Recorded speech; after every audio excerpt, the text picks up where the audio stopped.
And how do customers choose between Steris and Sterigenics in that case? It depends. The majority from standpoint is that if they global medical device manufacturers, when they transfer the production from US or from Europe to Asia area, they will use the previous one. If period is Sterigenics, they will use Sterigenics. If period is Steris, they will use Steris, because they want to make no change during the transfer, because if you make change, you definitely have one risk. So during the transfer phase, there is no change. And when they have finished the transfer, they will dual source. They will back up each other. They will qualify both Sterigenics and Steris as a risk mitigation plan. And so they can use either Steris or Sterigenics. This depends on their delivery cost and service. So each company has different criteria on this.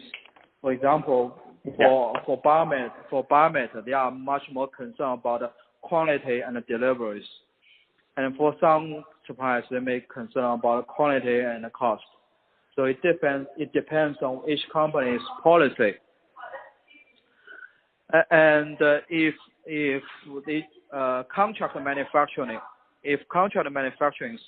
they will respect the customer's decision.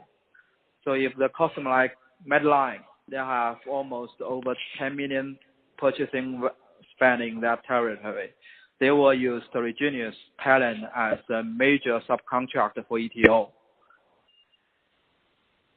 So this decision, majority is made by the end user, not by local players, local manufacturers.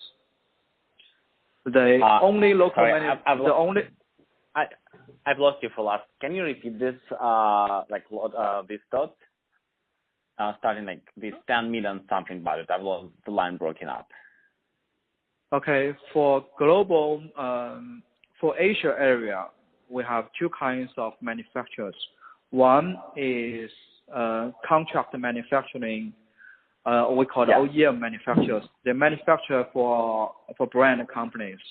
So in this situation, it is the global multinational company's decision to choose which is the approved vendor for installation.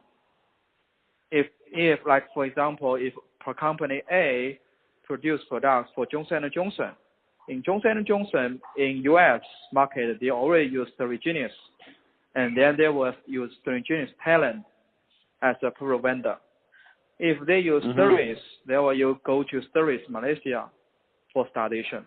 So this decision is made by global medical device manufacturers, non-local staff.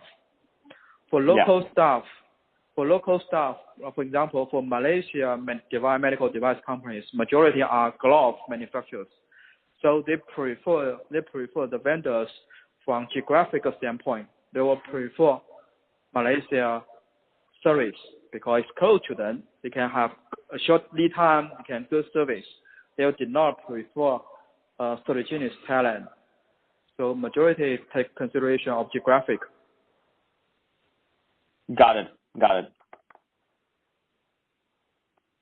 Malaysia. So this is like very straightforward on the geography. Got it. Yes. So maybe like getting back to China market. So maybe like, and that's like more like a hypothetical.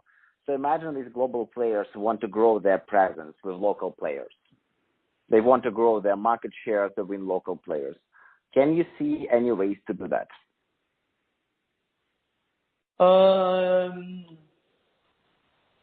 From my standpoint, that for contract manufacturing, that global players almost occupy 95% of market share. So it's a very limited opportunity for them to expand. So the biggest opportunity for them is the local manufacturers. To do so from my standpoint, so they will build up the manufacturing site because China is so huge. It's so huge. So from my